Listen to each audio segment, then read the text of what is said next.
아멘.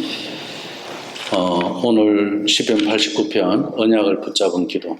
우리가 기도할 때 하나님의 약속을 붙잡고 기도한다.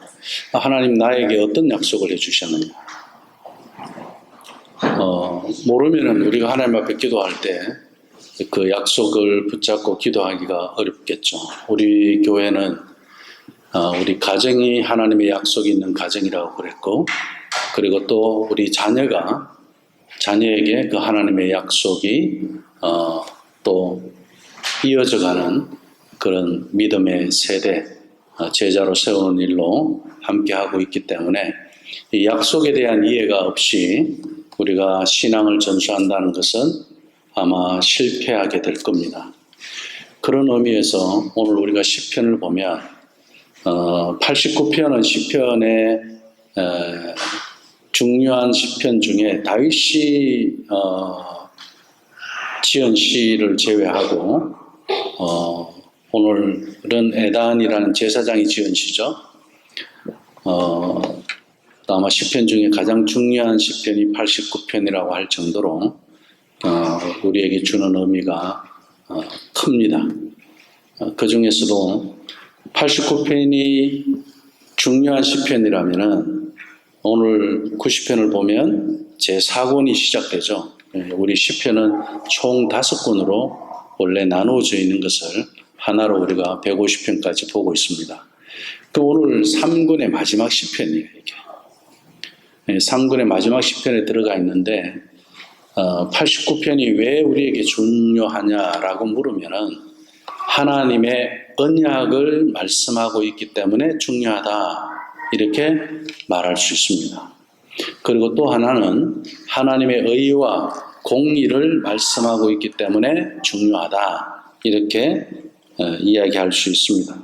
그러면 하나님의 언약이 강조되고 있는 것은 왜 오늘 이 시편에서 이유가 있을 거 아닙니까? 그죠? 그것을 우리가 함께 보기를 원하고, 그리고 또 이 다윗의 언약을 가지고 말씀하고 있는데 계속 반복적으로 나와요. 3절, 4절, 27절, 29절, 35절, 37절, 49절, 이렇게 다윗 언약을 계속 반복해서 언급하고 있습니다.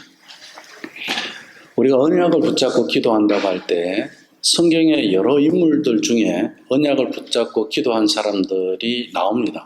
다윗뿐만 아니라 모세도 그렇고 아브라함도 그렇고, 아브라함 기도할 때 하나님 나한테 약속해 준 것도 있지 않습니까? 이삭이 기도할 때도, 야곱이 기도할 때도, 그리고 모세가 기도할 때도 하나님께서 이스라엘 백성들이 금송아지를 만든 것 때문에, 모세가 시내산에 올라가 있는 동안에 금송아지를 만든 것 때문에 하나님께서 너무너무 화가 났어요. 그래서 이 민족을 다 그냥 멸해버리고 다시 민족을 세우시겠다고 할 정도로, 그때 모세가 뭐라고 이야기합니까? 하나님, 오히려 저들을 불쌍히 여겨주고 나를 멸하라 그래요.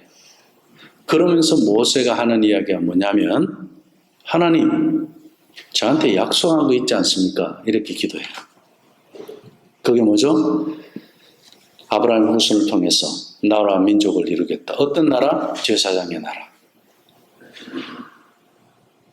하나님께서 그 약속을 바꾸지 않았어요. 그리고 모세의 기도를 들어줍니다. 솔로몬은 어땠습니까? 솔로몬이 지혜를 얻는 기도를 할 때 그가 하나님한테 기도하기를 아버지가 했는 기도를 가지고 이야기합니다. 하나님, 내 아버지 다윗에게 언약을 주시지 않았습니까? 그 약속을 가지고 제가 이렇게 기도합니다. 그 약속대로 내가 행할 수 있도록 해 주십시오. 그렇게 기도해요. 한나의 기도는 어떻습니까? 마리아의 기도는 어떻습니까? 성경 속에 하나님께서 약속하신 것을 붙잡고 다 기도를 해요. 최고의 기도는 하나님이 하신 약속을 가지고 기도하는 것이 최고의 기도입니다. 오늘 이 시편이 왜 중요하냐? 하나님의 약속을 붙잡고 기도하기 때문에 중요한 거예요. 하나님께서 오늘 3절 4절 말씀을 보면 내가 나의 택한 자와 언약을 맺으며 내 종 다윗에게 맹세하였다. 내가 나의 택한 자와 언약을 맺었다. 내가 하나님을 선택했습니까? 하나님이 나를 선택했습니까? 하나님이 다윗을 선택한 거예요. 그것을 우리는 뭐라고 그럽니까? 은혜라고 그래요. 마찬가지로 우리도 내가 하나님을 선택했습니까? 내가 예수님을 믿는다고 선택했습니까? 예수님을 믿는다라고 고백을 했을지 모르지만 그렇게 쉽게 믿어지는 것은 아니었죠. 나를 전도하는 사람들이 수없이 있었지만 그때마다 내가 교회를 나가는 걸 원하지 않았고 거절했고 복음을 듣지 않았어요. 그런데 지금은 말씀이 그대로 나에게 은혜로 아멘이 되어지는 것은 하나님께서 나를 선택했기 때문인 줄로 믿습니다. 하나님이 나를 선택한 거예요. 그것을 우리는 은혜라고. 다윗도 마찬가지예요. 하나님께서 다윗을 선택했고 그에게 무엇을 주셨다? 하나님 왜 선택을 했느냐는 거예요. 약속을 주고 싶어서. 약속을 주고 싶어서 선택한 거예요. 다윗을 선택하고 약속을 주셨는데 그 약속이 어느 정도냐면은 하나님께서 지키겠다는 이것을 강조하시려고 이어서 뭐라고 말씀하십니까? 내가 다윗에게 맹세했다라고 이야기합니다. 하나님의 약속이 우리 가운데서 이루어지는 것이 얼마나 소중하고 얼마나 그것이 우리에게 필요한 것이라면 하나님께서 우리에게 맹세할 정도겠냐는 거예요. 맹세하였다 다윗에게 이렇게 말씀합니다. 하나님은 자신이 선택한 다윗에게 맹세를 하시고 다윗과 맺은 이 언약은 결코 변개될 수가 없다. 바뀔 수가 없다. 다윗에게만이 아니라 다윗의 아들 그리고 다윗의 그 후손에게까지 유다의 모든 왕들에게 이 약속을 바꾸지 않겠다. 다윗의 집에서, 다윗의 가문에서, 다윗의 후손에게. 그럼 다윗의 후손들은 다윗의 집에 약속을 하셨으니 다윗의 집에서 태어나는 모든 후손들은 언약 자녀죠. 약속의 자녀죠. 다윗의 가문에 언약을 주시고 언약 가문을 세우시고 거기에서 태어나는 자녀들을 언약의 자손으로 주셨어요. 약속과 연결되어져 있다는 이야기예요. 오늘 우리가 이 말씀을 통해서 생각할 것이 무엇이냐면 하나님께서 약속으로 우리를 선택하시고 우리의 자녀들에게까지 선택을 하셨다는 말씀은 좋은 일이 있든 안 좋은 일이 있든 다 하나님의 약속 안에서 살아가라는 이야기예요. 우리 지금 한 가정 한 가정이 왜 중요하냐? 하나님의 약속이 있기 때문에 중요해요. 우리 아이들이 왜 중요하냐? 하나님의 약속이 있기 때문에 중요해요. 근데 우리 아이들 중에서 또 우리 가정들 중에서 다 온전할 수 있느냐? 그렇지 않아도 하나님의 약속이 있기 때문에 언약 가정이고 언약 자녀라는 이야기예요. 제가 작년 10월에 한국에서 오신 목사님들하고 네덜란드 그 교단의 그 학교에 갔을 때 감동받은 이야기가 있었습니다. 그들은 교회에서든 학교에서든 장애가 있는 아이들에 대해서 어떻게 대하는가에 대해서 물었어요. 그랬을 때 그들이 동일하게 한 대답이 있어요. 교회에서도 뭐라고 하느냐면 언약 자녀이기 때문에 하나님의 자녀이기 때문에 장애가 있든 없든 우리 가족이라고 이야기했습니다. 학교에서도 똑같았어요. 학생들이 어떻게 교육하느냐면 장애가 있든 없든 언약 자녀로서 똑같이 장애가 있어도 언약 자녀고 장애가 없어도 언약 자녀니까 우리는 언약 자녀로서 함께 공부할 이유가 있다라고 그랬어요. 그러면서 클래스 안에 장애가 있는 아이들을 대하는 자세가 태도가 달랐어요. 이것이 하나님 나라고 이것이 언약이 있는 가정의 모습이고 언약이 있는 자녀들의 자세예요. 오늘 14절 말씀에서 이것을 어떻게 표현하고 있느냐면 하나님의 의와 공의로 표현하고 있습니다. 주님의 보호자의 기초라고 노래하고 있죠. 중요한 오늘 시편 89편이 굉장히 좀 깁니다. 길지만 우리가 꼭 기억하고 되짚고 가야 할 단어들이 있어요. 성경을 읽으시다가 언약이라는 단어가 나오면 숨 쉬고 가셔야 돼요. 그냥 지나가시면 안 돼요. 멈추시고 앞뒤를 다시 살피세요. 그리고 이 언약에 대해서 나에게 적용을 시키세요. 그 언약의 말씀을. 그리고 내 가정에 또 내 가족에게, 내 자녀들에게 그 말씀을 적용하셔야 돼요. 그리고 넘어가세요. 그리고 성경을 읽다가 또 하나님의 의와 공의라는 단어가 나오면 반드시 멈추셔야 됩니다. 왜냐하면 하나님의 의와 공의라는 단어는 하나님의 나라를 온전히 볼 수 있는 유일한 단어들이기 때문에 그렇습니다. 두 단어가 유일합니다. 우리가 하나님 나라에 가면 우리 하나님이 앉아 계신 그 보호자의 기초가 무엇으로 되어 있다고요? 하나님의 의와 공의로 되어 있다라고 말씀하고 있습니다. 그래서 성경을 읽으면 하나님의 의와 공의에 대한 단어가 굉장히 많이 나옴에도 불구하고 우리는 그 단어를 그냥 흘려서 봅니다. 절대 흘려서 보지 말아야 할 단어 중에 하나가 바로 이 의와 공의입니다. 그래서 우리 교회에서는 심지어 히브리어로까지 자주 제가 말씀을 드리죠. 제다카, 하나님의 의는 제다카, righteousness, 그리고 공의는 미슈파트, justice, 이 두 가지. 우리가 말씀을 암송하고 있는 창세기 18장 19절의 말씀에도 개역 개정에서는 어떻게 말씀하십니까? 우리가 암송한 말씀은 세 번역에서 옳고 바른 일을 하라고 아브라함 가정을 선택하셨다는 거예요. 아브라함 선택한 네 자녀들에게 옳고 바른 일을 하라는 거예요. 그 옳고 바르다는 게 뭐냐면 제다카와 미슈파트입니다. 히브리 성경이 그렇게 나와요. 하나님의 의와 공의로 나옵니다. 그리고 또 아모스 선지자를 북이스라엘에 보냅니다. 아모스 선지자는 남유다의 사람이에요. 그리고 그는 처음부터 선지자로 하나님 앞에 일을 하던 사람이 아니었어요. 농부였고 그는 누구도 관심을 갖지 않는 사람이었어요. 유명한 사람이 아니었다는 이야기입니다.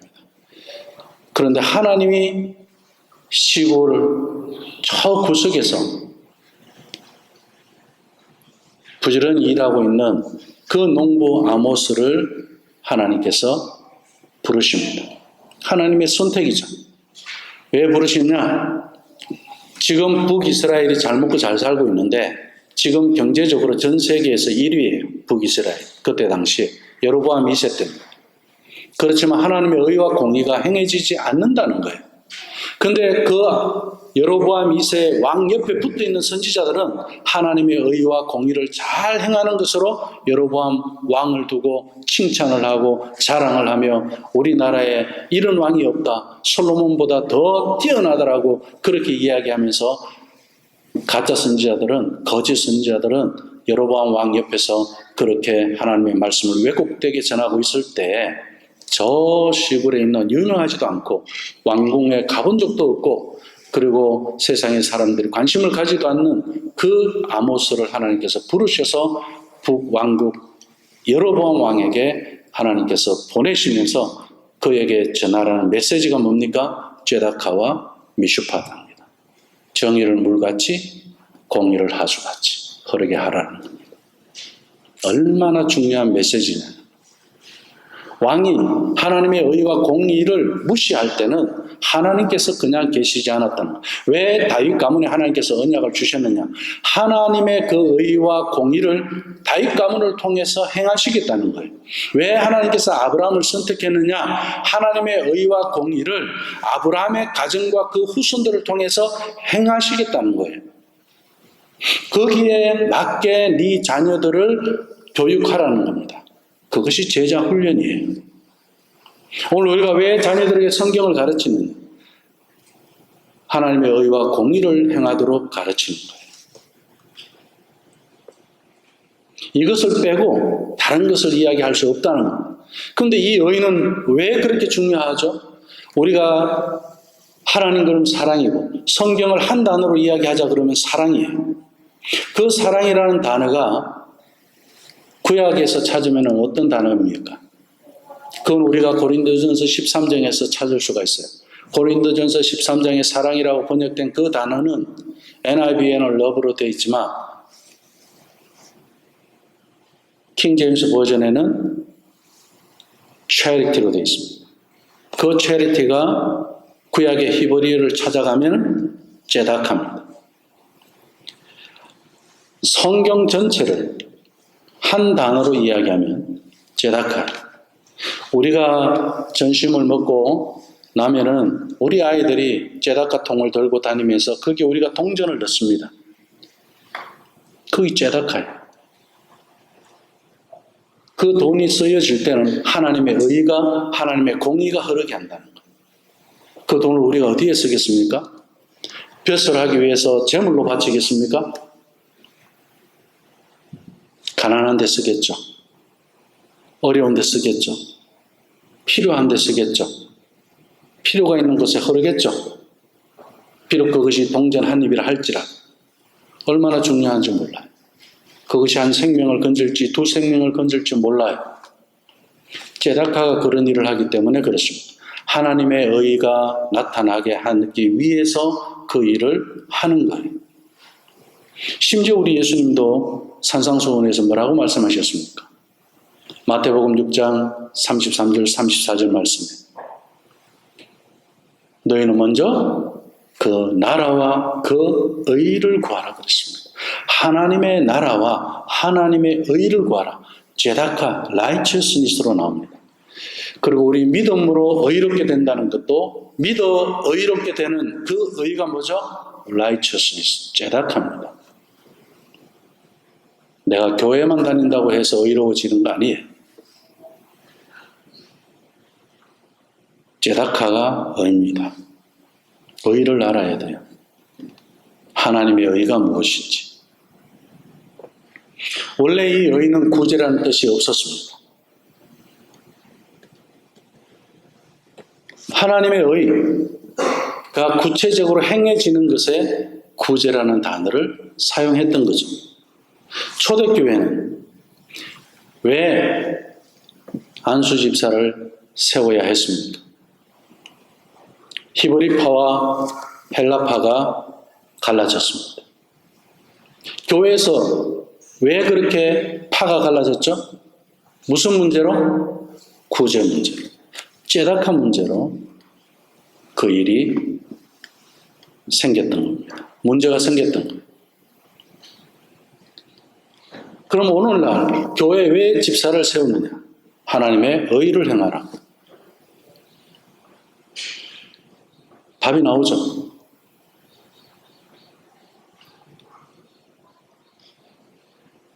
너희는 먼저 그 나라와 그 의를 구하라. 그리하면 이 모든 것을 너희에게 더하시리라. 우리가 먹고 살아가는 모든 그것은 엑스트라예요. 먼저 하나님의 나라와 그 의를 구하면 이 모든 것을 애드해 주겠다. 그렇게 말씀하셨어요. 우선순위에 대해서 말씀하셨죠. 그리고 난 다음에 주신 말씀이 뭐죠? 그러므로 너희는 내일 일을 위하여 걱정하라 하지 마라. 염려하지 마라 그랬습니다. 그리고 내일 일은 내일이 걱정하게 내비두고 어떻게 하라고요? 오늘 염려는 그날에 족하다.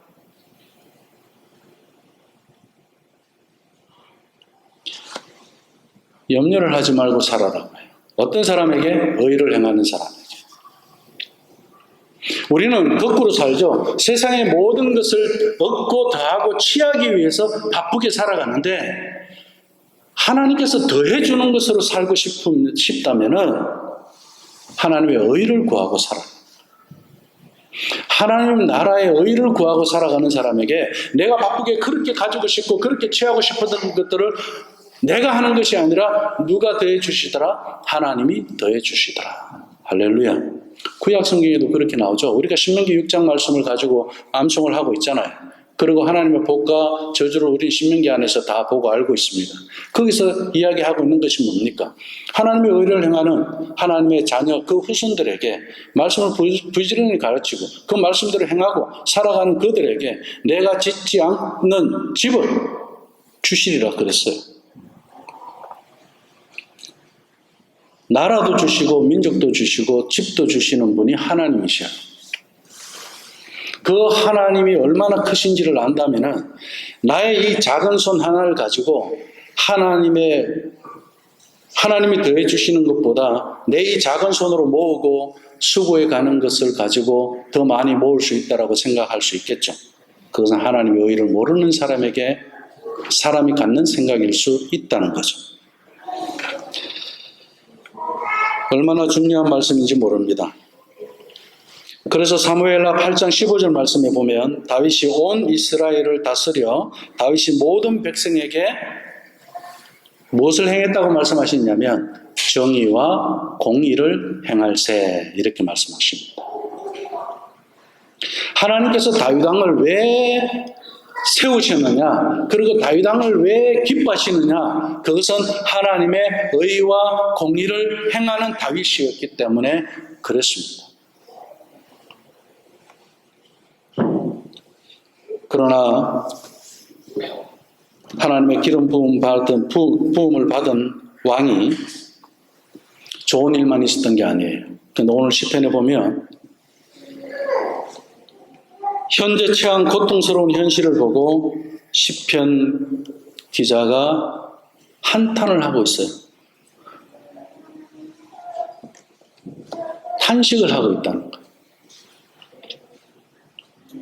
하나님이 나에게 언약을 주셨기 때문에 복을 주시고 약속을 주셨는데, 그래서 나는 다 잘 될 줄만 알았어요. 그리고 모든 것이 다 형통할 줄 알았어요. 근데 어떻게 해요? 형통한 일만 있는 게 아니더라는 거죠.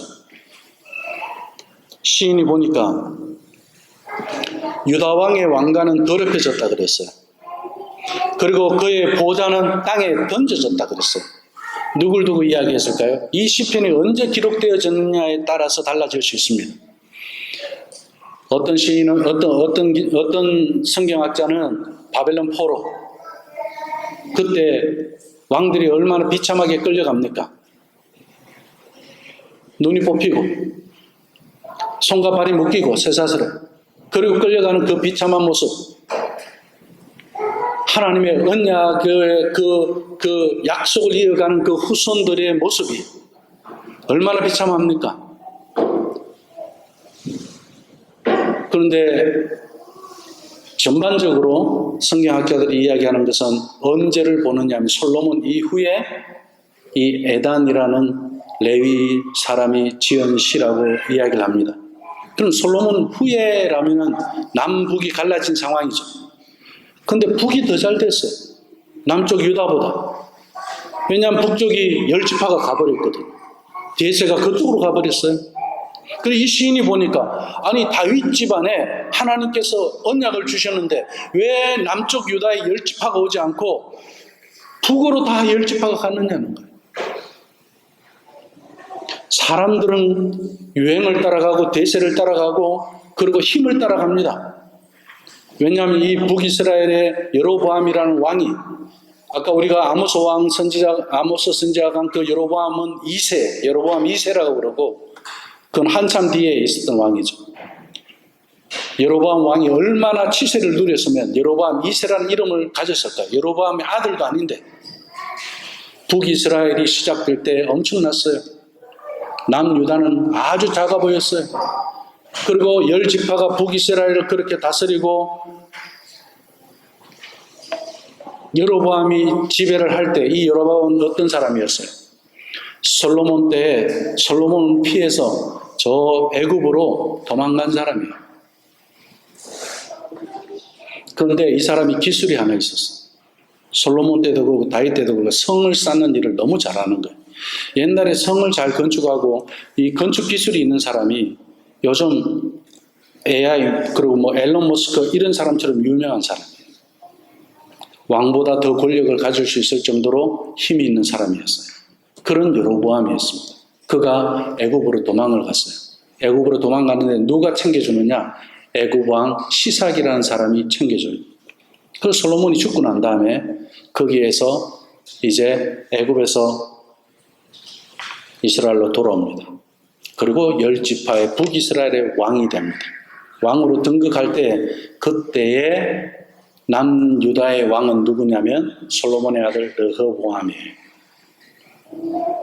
이 시인이 그 르호보암을 두고 보니까 북이스라엘과 너무 비교가 되는 거예요. 나이도 어려. 북이스라엘이 지금 저 왕의 그런 치세와 건세와 실력하고는 비교가 안 돼. 그러면서 왕가는 더럽혀졌고 보좌도 땅에 내던져졌고 이렇게 이야기하는 겁니다. 그리고 거기다가 애굽 왕 시삭이 어떻게 남유다를 침공합니다. 공격을 하거든요. 안 그래도 작아 보이는데 저 제국의 나라 애굽이 유다를 잡아먹기 위해서 전쟁을 일으키고 공격하고 있습니다. 북이스라엘이 좋아하겠죠. 여로보암하고 애굽은 친해요. 이런 상황입니다. 이럴 때 언약의 땅을 보호하던 모든 성벽이 무너졌다. 시인은 그렇게 이야기하고 기름을 부음 받은 왕이 그 대적들로 인하여서 나이도 차기 전에 머리가 휘어졌다 그랬어요. 이게 무슨 표현입니까? 어린 왕이 벌써 늙은 왕처럼 힘이 없어지고 쇠해져 버렸다. 그 이야기를 하는 겁니다. 이 시인은 너무나도 참 이 표현이 우리가 이해가지 않을 정도로 많은 의미를, 많은 뜻을 이야기해 주고 있습니다. 이 왕의 발걸음 하나하나가 다 경멸을 받는 거고 비난을 받고 이런 모든 것을 감수했어야 돼요. 솔로몬의 아들이지만 아버지하고 너무 다르니까 아버지하고 비교했을 거고 북이스라엘하고 비교했을 것이고, 그죠?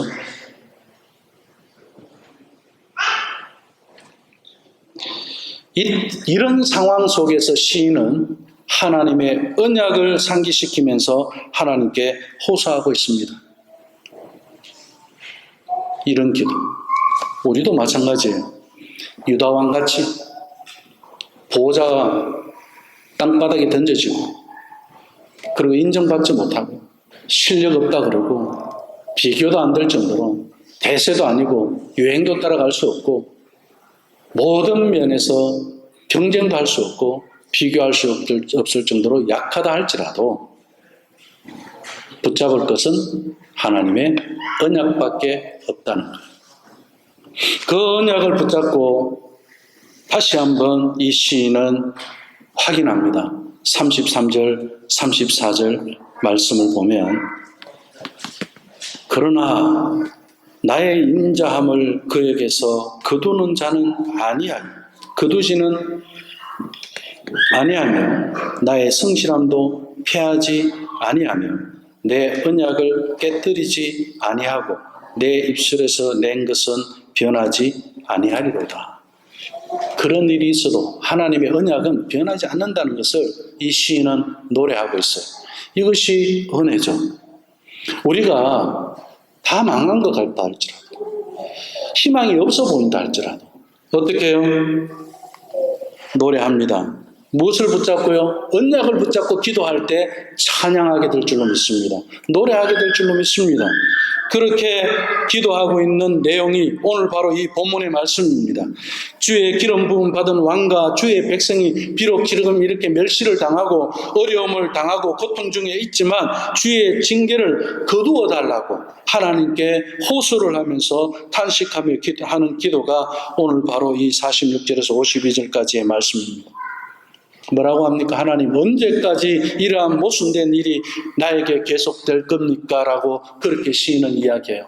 도무지 모순되죠. 하나님의 약속이 있다고 하는데 왜 이렇게 비방거리가 되고 왜 모순거리가 되고 그리고 왜 나는 하는 일마다 안 되고 오히려 저 북이스라엘이 하나님 말씀을 거역하고 우상을 섬기는데도 불구하고 바로 북이스라엘 르호보암 왕이 뭘 했습니까? 등극하자마자 금송아지 만들었어요.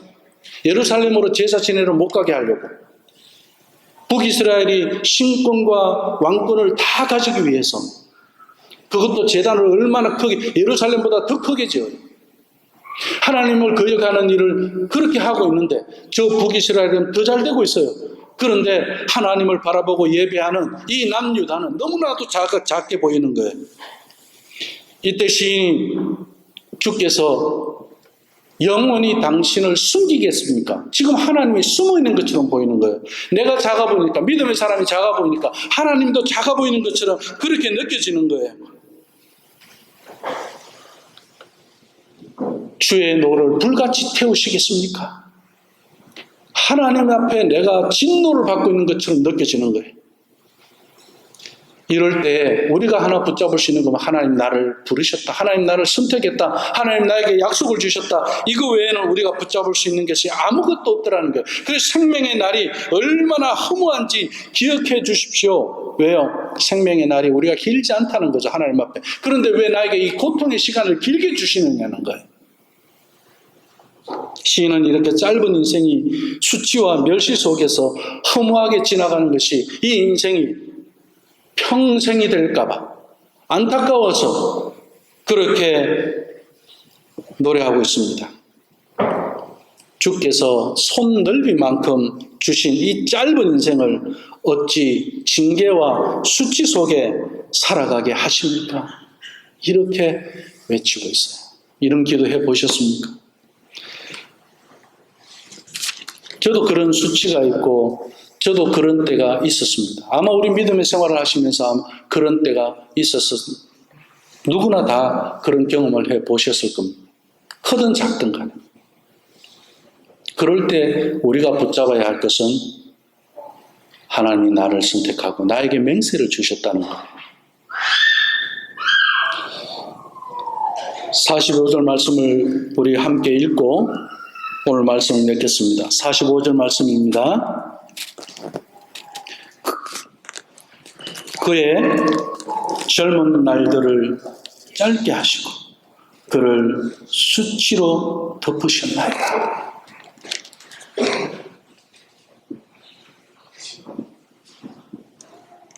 얼마나 고통의 시간을 보내고 있습니까? 이런 때 하나님은 다윗에게 영원한 나라를 약속해 주셨습니다. 오늘 시편 89편의 저자가 처했던 이 상황은 하나님이 약속한 이 영원함과는 너무나도 모순된 것 같이 보였지만 이 모순 속에서 이 시인은 하나님의 뜻을 찾고 있습니다. 모순을 바꾸려고 하지 마세요.